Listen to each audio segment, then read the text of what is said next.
बिस्मिल्लाहिर्रहमानिर्रहीम। अस्सलाम वालेकुम दोस्तों, उम्मीद करता हूँ कि आप सब ठीक ठाक होंगे।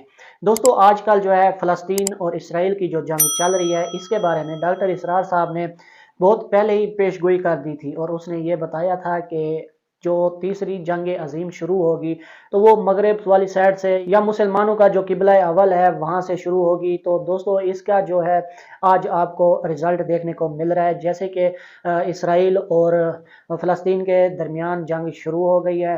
और इसके बारे में जो है डॉक्टर साहब ने जो भी बयान दिए थे वो आज सच हो रहे हैं। तो इसी के रिलेटेड डॉक्टर इसरार अहमद साहब की एक वीडियो है। दोस्तों, ये वीडियो बहुत ही दिलचस्प है और इसके अंदर हमें ये सारा कुछ जानने को मिलेगा जो कि आजकल इसराइल और फ़लस्तीन के दरमियान हो रहा है।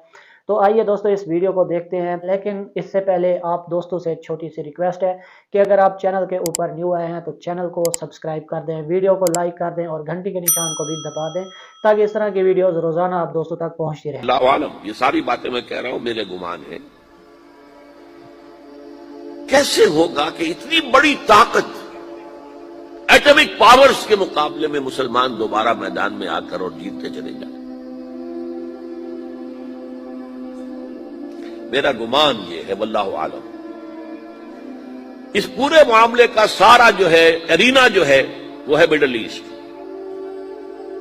यूरोप, जिसमें हदीस में आया है कि रूमी ईसाई 80 झंडों तले तुम पर हमला करेंगे और हर झंडे के नीचे 12,000 फौज होगी, 10 लाख। और मुझे हाल ही में मालूम हुआ है कि आजकल जो एक डिवीजन होता है वो 12,000 का होता है, तो 80 डिविजन्स आर्मी आएगी। लेकिन मालूम ऐसा होता है कि रूस, चाइना, जापान और मेरे ख्याल में इंडिया में ये न्यूट्रल रहेंगे, निपट लो आपस में। तो इब्राहिमी कौमों का झगड़ा है ना कि फिलिस्तीन किसका है, मुसलमान कहते हैं हमारा है, यहूदी कहते हैं हमारा, ईसाई कहते हैं हमारा, तो निपट लो, सेटल योर स्कोर्स। लेकिन कोई वेपन्स ऑफ मास डिस्ट्रक्शन इस्तेमाल न हो। अगर वो हुए तो फिर हम मैदान में आ जाएंगे। मेरा गुमान ये है कि वेपन्स ऑफ मास डिस्ट्रक्शन इस्तेमाल नहीं कर सकेंगी मगरबी ताकत, और फिर जंग के अंदर मुसलमानों के साथ जीतना उनके लिए मुमकिन नहीं है। जिनको मौत अजीज है, मुनहसर मरने पे हो जिसकी उम्मीद ना उम्मीदी उसकी देखा चाहिए, और वो मरने को तैयार नहीं है। वो तो 40,000 फुट की बुलंदी से देसी कटर फेंक सकते हैं, नीचे नहीं आएंगे। और जब नीचे कुछ उतरे थे तो जो हशर किया था, तो जो बात कही थी रम्सफेल्ड ने, वेरी टेनेशियस फाइटर्स, ये अफगान वाले जो हैं ये तो चिमट जाने वाले हैं, ये ऐसे जंगजू हैं, इनसे जान छुड़ानी मुश्किल है। जिनके लिए मौत सबसे बड़ी कामयाबी है, शहादत मतलूब व मकसूद मोमिन न माले गनीमत न किस्मत कुशाई, मुसलमानों का मुकाबला कर सके। ये है मेरा गुमान, वल्लाहु आलम। बहरहाल पहला मरहला किसी अजमी मुल्क में जो मेरे नजदीक पाकिस्तान और अफगानिस्तान पे मुश्तमिल होगा, खिलाफत का निजाम पहले आएगा, फिर यहां से फौजें चलेंगी, हजरत मेहदी की हुकूमत कायम होगी, फिर वह हजरत मेहदी जो है वो जिहाद करेंगे, क़िताल करेंगे, और इस क़िताल के आखिरी मरहले पर हजरत ईसा अलैहिस्सलाम भी नाज़िल हो जाएंगे, और गालिबन उनके जरिए से फिर जितना इलेक्ट्रॉनिक इनका हिसाब किताब है वो खत्म हो जाएगा। हुजूर ने फरमाया उनकी आंखों में ऐसी तासीर होगी जहां तक निगाह जाएगी यहूदी पिघल जाएंगे,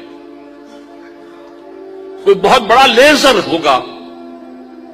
और जाहिर बात है कि इनके ये हथियार जो है इनका मुकाबला तो मुसलमान नहीं कर सकते हैं, और ना अभी आप कोई 100 बरस भी ये सोच सकते हैं कि कोई मुसलमान मुल्क इतनी तरक्की कर सकता है कि उनके मुकाबले में पहुंच जाए इन हथियारों के मामले में। तो ये असल में जो शख्स सरापा मौजूदा था, हजरत ईसा जो है सरापा मौजूदा, पैदाइश मौजूदा, आसमान पर उठाया जाना मौजूदा, खल्क़े हयात, बनाया मिट्टी का परिंदा, फूंक मारी उड़ने लगा, एहयाए मौता, मुर्दा को कहा उठो कुम बिइज़्निल्लाह, उड़ गया, चलने लगा। मादरजाद अंधे के आंख पर हाथ फेरी और उसको आंखें अल्लाह ने दे दी। कोढ़ी के जिस्म पर हाथ फेरा और कोढ़ साफ। इससे बड़े मोजज़े तो किसी को दिए ही नहीं गए। सरापा मोजज़ा, वही आकर आखिरी जो भी होगा मामला, उसके अंदर हजरत ईसा की मोजज़ाती शख्सियत जो है दर हकीकत वो फैसला कुन होगी।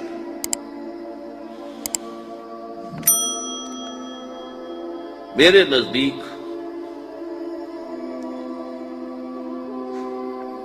ये है वो चीजें जिसकी बिना पर मैं समझता हूं कि हालात जो है जिधर जा रहे हैं, हजरत ईसा के आने के बाद दो नतीजे निकलेंगे। ईसाइयों का मजहब खत्म हो जाएगा। हदीस में आया है कि ईसा आएंगे, यकसुर सलीब व यक़्तुल खिंजीर, सलीब को तोड़ देंगे। क्या मतलब? कहां तुम सलीब उठाए फिर रहे हो, मैं सलीब दिया ही नहीं गया।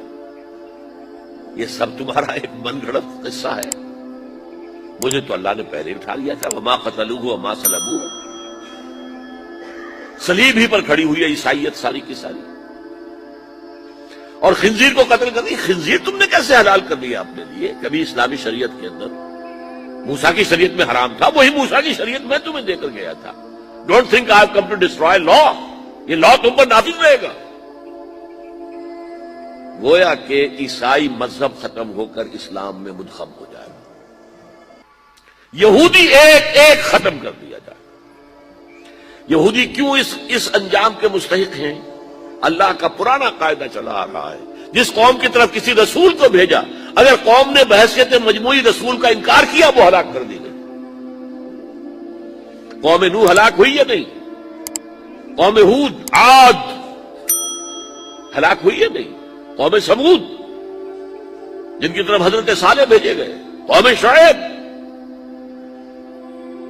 अमूरा और सदूम की बस्तियां, आले फिरौन, यहूदियों की तरफ हजरत ईसा को रसूल बनाकर भेजा गया था। इन्होंने रद्द कर दिया, मोहम्मद रसूलुल्लाह को रद्द कर दिया सल्लल्लाहु अलैहि वसल्लम। ये उस सजा के मुस्तहिक हो चुके हैं, लेकिन वो सजा उनका रसूल ही उनको आकर देगा, इसीलिए उन्हें उठा लिया गया। एक पॉज आ गया है। मुस्तहिक तो हो गए थे उसी वक्त हजरत ईसा के जमाने में कि हलाक कर दिए जाए, लेकिन हजरत ईसा के जमाने में हजरत ईसा को उठा लिया और उनका मामला जो है वो मुलतवी कर दिया। जैसे किसी को फांसी की सजा तो हो जाए, लेकिन अभी एग्जीक्यूशन नहीं हुई है। एग्जीक्यूशन जो है वो डेफर हो गई। यहूदी खत्म, ईसाइयत खत्म, और ईसा और